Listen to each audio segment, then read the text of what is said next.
এখানে সব রকম সবজি কেটে নিয়েছি, আলু, বেগুন, কুমড়ো, ঝিঙে, বিশেষ করে কেটে নিয়েছি ডাঁটা। আজকে আমি ইলিশ মাছের মাথা দিয়ে করব ডাঁটা চচ্চড়ি। একেবারে ইউনিকভাবে বানাচ্ছি, ভীষণ ভালো লাগে খেতে। তো দেখো, প্রথমে কড়াইতে সর্ষের তেলটা যখন ভালো করে গরম হয়ে গেছে তখন দিয়ে দিয়েছি আমি মাথাটা, ইলিশ মাছের মাথাটা। ইলিশ মাছের মাথার সাথে একটুখানি তেলও ছিল, সেটাও আমি দিয়ে দিচ্ছি।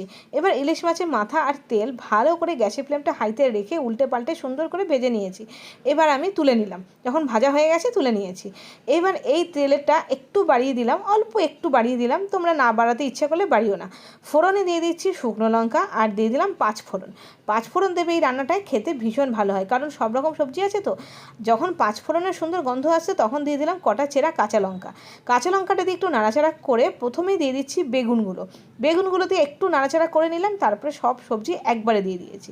এখানে দেখলেই তোমরা, বেগুন আছে, আলু আছে, কুমড়ো আছে, ঝিঙে আছে আর ডাঁটা আছে। এইবার আমি দিয়ে দিচ্ছি পরিমাণ মতো নুন, একটু পরিমাণ মতন হলুদ, একটু জিরের গুঁড়ো আর একটু লঙ্কার গুঁড়ো। লঙ্কার গুঁড়োটা খুবই অল্প ব্যবহার করেছি আমি, কারণ এখানে কাঁচা লঙ্কার গন্ধটাই কিন্তু মেন। এবার নাড়াচাড়া করে একটু ঢেকে দিয়েছিলাম, প্রথমে 5 মিনিট মতন ঢেকে দিয়েছিলাম। 5 মিনিট পরে দেখো, ঝিঙে দিয়েছি তো জল বেরিয়ে গেছে, আলাদা করে জল দেওয়ার কোনো দরকার নেই, কারণ ঝিঙে থেকেই জল বেরোবে।